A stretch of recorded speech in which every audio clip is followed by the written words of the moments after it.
Hello everyone. As we have told earlier that we are discussing CAT previous year solutions. In the same series, we are discussing two more questions of CAT 20 slot 2 quants questions. I hope आपने इसके पहले वाले video भी देखे होंगे.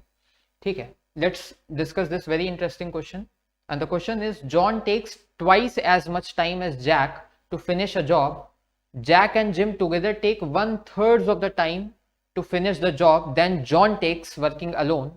Moreover, in order to finish the job, John takes 3 days more than taken by 3 of them working together. In how many days will the Jim finish the job working alone? तो यहाँ पे कह रहा है कि जॉन जैक के comparison में twice time ले रहा है. ऐसे जनरली इस तरीके के क्वेश्चन में जब टाइम का कंपैरिजन किया जाता है तो क्वेश्चन बात टाइम की कर रहा होता है, but we keep thinking on the basis of efficiency. And we all know that we have discussed in our basic classes that time taken to complete a job is inversely proportional to efficiency. We know that. So let us see. The question says John takes twice as much time as Jack to finish a job. So John and Jack, इनके timings को compare किया गया है कि John takes twice as much time. इसका मतलब Jack अगर 1 unit time दे रहा होगा तो जॉन ट्वाइस यूनिट टाइम दे रहा होगा. ये बात हमें बताई गई है. तो हमें पता है कि अगर जॉन और जैक के टाइमिंग का ratio to complete the job is 2:1, so obviously their efficiency ratio will be opposite 1:2. Now the second statement says Jack and Jim together, Jack and Jim together take 1/3 of the time to finish the job then John takes working alone. तो Jack और Jim को compare किया गया है John alone से, और इनके भी टाइमिंग की ही बात की गई है. इनका टाइमिंग का जो आपको रेशियो दिया है वो क्या दिया हुआ है कि Jack and Jim take as compare to John 1/3 of the time. 1/3 of the time means कि if John takes 3 unit of time, they take 1/3 of 3 which is 1 unit of time. So the ratio of their timing is 1:3. So obviously the ratio of their efficiency will be 3:1. We always work on efficiency, always know that. ठीक है. तो अगर हम ये इनके efficiency को देखें तो हम देख सकते हैं कि जॉन की एफिशिएंसी यहाँ पे भी 1 यूनिट है और जॉन की एफिशिएंसी यहाँ पे भी कितनी है, 1 यूनिट है. तो we can easily say that John की efficiency is 1 unit. If you talk about Jack, so we can say that कि अगर जॉन की एफिशिएंसी 1 है, अगर जॉन की एफिशिएंसी 1 है तो जैक की एफिशिएंसी कितनी है, 2 है. हमें दिख रहा है जैक की एफिशिएंसी 2 है. हमें पता है कि जैक और जिम की कंबाइंड एफिशिएंसी 3 यूनिट है. Efficiency is work per day. तो वी कैन से दैट कि जैक और जिम मिलके 3 यूनिट पर डे काम करते हैं, या तो हम सीधे बोल सकते हैं कि जैक की एफिशिएंसी 3 यूनिट पर डे है, जैक और जिम की मिला के. हमें पता है कि जैक की एफिशिएंसी अगर 2 यूनिट पर डे है, जैक की 2 है, तो जिम की 1 होनी पड़ेगी ना, तभी तो 2 + 1 क्या हो पाएगा, 3. तो आप कह सकते हैं कि जो जिम की एफिशिएंसी आ गई वो कितनी आ गई, 1. यहां से आपको इजीली इनके एफिशिएंसीज का रेशियो मिल गया. तो आप ये कह सकते हैं कि तीनों मिलके जॉन, जैक और gym together they can do 1 + 2 + 1 which is 4 unit per day work. 4 unit per day work. Now the question says John takes 3 days more than taken by 3 of them working together. John को इस काम को complete करने में 3 दिन ज्यादा लगते हैं as compare to what they take together to complete the work. तो वी नो दैट कि टुगेदर ये 4 यूनिट पर डे काम करते हैं. टुगेदर ये 4 यूनिट पर डे काम करते हैं. लेट अस अज्यूम कि ये x डेज में अपना काम कंप्लीट कर लेते हैं. लेट अस अज्यूम कि ये x डेज में अपना काम कंप्लीट कर देते हैं. तो अगर 4 यूनिट पर डे काम कर रहे हैं और x डेज में काम कंप्लीट कर रहे हैं तो जो टोटल वर्क होगा वो कितना होगा, 4x यूनिट होगा, क्योंकि 4 यूनिट पर डे के हिसाब से ये x दिन लेते हैं. क्वेश्चन के हिसाब से अगर ये x डेज लेते हैं तो जॉन जो है वो 3 दिन ज्यादा लेता है, मतलब x + 3 डेज लेता है. तो आप ये कहेंगे कि ये x डेज लेते थे कंप्लीट करने में मिलके टुगेदर, तो जॉन x + 3 डेज लेता है. We know that if you multiply efficiency by the timing, we get total work. So 4x is the total work here. According to John, 1 unit per day is its work and x + 3 days वो समय लेता है काम complete करने में. तो आप कहेंगे 1 × x + 3 which is x + 3 unit total work. If we calculate this, x will be 1 unit, x will be 1. If x is 1, so we can say that the total work is 4 × 1 which is 4 units. So total work is 4 units. आपसे पूछा यह है in how many days will Jim finish the job working alone. आपसे पूछा है कि gym कितने time में ये काम कंप्लीट करेगा, तो we know that x is 1, सो x इज 1 मतलब 4 यूनिट पर डे के हिसाब से वो एक दिन में काम करते थे, तो 4 into 1, total work is 4 units. What is the efficiency of gym, तो जिम 1 यूनिट पर डे काम ही तो करता है, तो 4 unit upon 1, so 4/1 is 4 unit per day, sorry 4/1 is 1 unit per day is the efficiency of gym, 4/1 unit per day will be 4 days। इसका मतलब gym इस काम को कंप्लीट करने में कितना टाइम लगेगा, 4 days जिम को ये टाइम काम करने में लगेगा। ठीक है, let's see the next question. easy I would say geometry question। From an interior point of an equilateral triangle, perpendiculars are drawn on all the 3 sides, the sum of length of the 3 perpendicular is s, the area of the equilateral area of the triangle। तो आपसे ये कहा गया है, ध्यान से देखना कि we have an equilateral triangle, तो if it is an equilateral triangle तो obviously the side will be a। now from an interior point of equilateral triangle, एक इंटीरियर पॉइंट है इक्विलेटरल ट्रायंगल का, perpendiculars are drawn on all the 3 sides, तीनों side पे हमने perpendicular draw किया, यहां से भी परपेंडिकुलर ड्रॉ किया और यहां से भी परपेंडिकुलर ड्रॉ किया। ठीक है, now the question says the sum of the length of the 3 perpendiculars is s, मतलब अगर ये लेंथ h1 है, ये h2 है और ये h3 है, तो क्वेश्चन के हिसाब से h1 plus h2 plus h3 is s।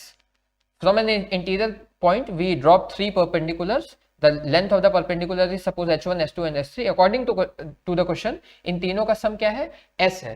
then the area of the equilateral triangle, हमसे पूछा है कि equilateral triangle का क्या बता दो, एरिया बता दो। तो पहले मैं इसको सबसे बेसिक तरीके से करता हूं, फिर मैं इसको दूसरे मेथड से भी आपको समझाऊंगा। देखिएगा, अगर मैं इसे ज्वाइन कर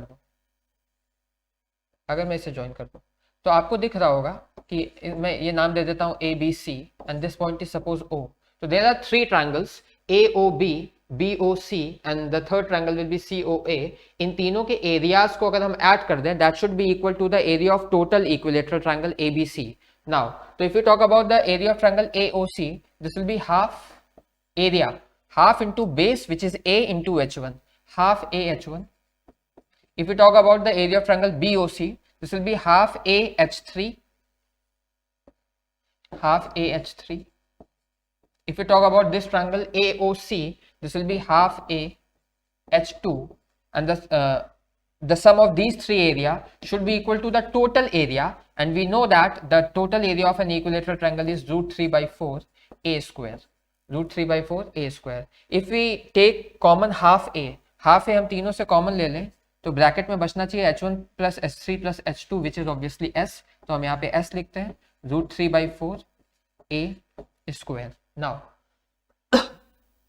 हमसे ये पूछा था कि ये बता दो कि पूरे ट्रायंगल का एरिया क्या है, तो हम यहाँ से एक बात तो कह सकते हैं कि a और s में हमें एक रिलेशन मिलेगा, a और a कैंसिल आउट हो जाएगा, तो वी कैन, और ये 2 और 2 कैंसिल हो जाएगा, तो we can say that a is equal to 2 multiply होगा, √3 नीचे जाएगा, 2s/√3। a will be 2s/√3।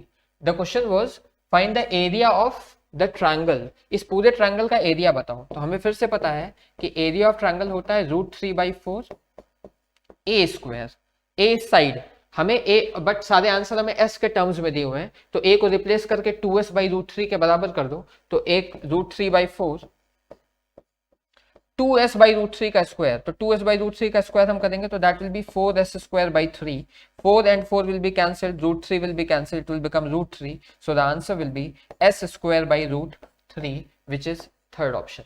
तो बहुत ही बेसिक सा सवाल था, हमने इन तीनों ट्रायंगल के एरिया को ऐड करके टोटल ट्रायंगल के एरिया के बराबर किया, तो a और s में रिलेशन मिल गया, तो हमें पता है कि पूरा एरिया तो √3/4 a स्क्वायर होता है, a को s के टर्म्स में लिख दो, तो answer is s²/√3। This can be one of the methods, but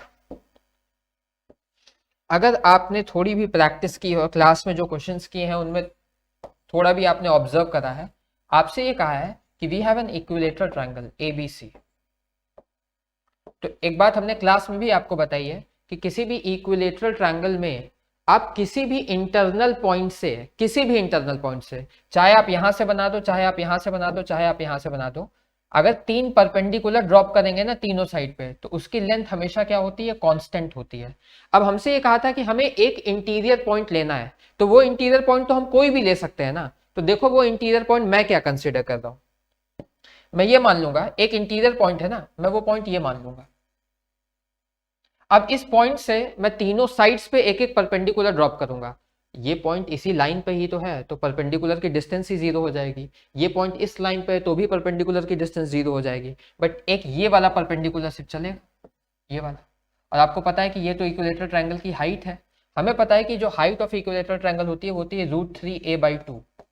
ठीक है, तो एक ही ये हाइट है, बाकी तो 0 0 है। अकॉर्डिंग टू द क्वेश्चन तीनों परपेंडिकुलर की जो लेंथ है उसका सम s के बराबर है। तो आप कहेंगे एक परपेंडिकुलर ये है, बाकी दो की लेंथ तो 0 है, तो वो 0 हम क्या ही कंसिडर करें, तो हम कहेंगे √3a/2 is the length of first perpendicular, remaining two perpendicular in this case is 0, that should be equal to s। तो we can easily say that a is equal to 2s/√3। If a is equal to 2s/√3, तो यही relation तो अभी इसके पहले भी आपको मिला था, अगर आप ध्यान दीजिए। तो a की वैल्यू कितनी आ गई, 2s/√3। एरिया का फॉर्मूला होता है √3/4 a स्क्वायर। a को s से रिप्लेस करना तो बनेगा 4s²/3। सॉल्व करेंगे तो फिर से ये आएगा s²/√3। ये बात ध्यान रखना। आप अगर इसको समझ रहे हैं तो मैं एक बात इसी में आपको और बताता चलूं इसमें कि ये एक इक्विलेटरल ट्रायंगल था। अभी तक मैंने एक रैंडम पॉइंट लिया था, h1 h2 h3 माना था। मैंने कहा था ये पॉइंट यहां कंसिडर कर लो, तुम्हें ना अच्छा लगे तो ये पॉइंट तुम इस ट्रायंगल का सेंट्रॉइड को कंसिडर कर लो। आपको पता होगा इक्विलेटरल ट्रायंगल में सारे जो सेंटर्स होते हैं वो कोइंसाइड कर जाते हैं। तो अगर ये सेंट्रॉइड है तो यही इन सेंटर है, अगर ये इन सेंटर है तो ये इन रेडियस है, ये भी इन रेडियस है और ये भी इन रेडियस है। ठीक है, हम सबको पता है कि किसी भी इक्विलेटरल ट्रायंगल का जो इन रेडियस होता है दैट इज a/2√3। a/2√3 हमें ये पता है इन रेडियस का फॉर्मूला होता है किसी इक्विलेटरल ट्रायंगल में। जब आप ज्योमेट्री पढ़ेंगे तो ये बात आपको बताई जाएगी। तो this is also perpendicular, this is also perpendicular, this is also perpendicular. तो if we add these three perpendiculars it will become 3r, it should be equal to s। We know that the value of r इज a/2√3 equal to s, so we can say that it will get cancelled, so a is equal to again 2s/√3। जो मैंने आपको इस question को तीन तरीके से बताया, आपको एट द एंड दिखता होगा कि a की वैल्यू 2s/√3 ही आ रही है। फिर से हम √3/4 a स्क्वायर में a की जगह a को s के टर्म्स में जब रखेंगे तो फिर से हमारा आंसर आएगा s²/√3।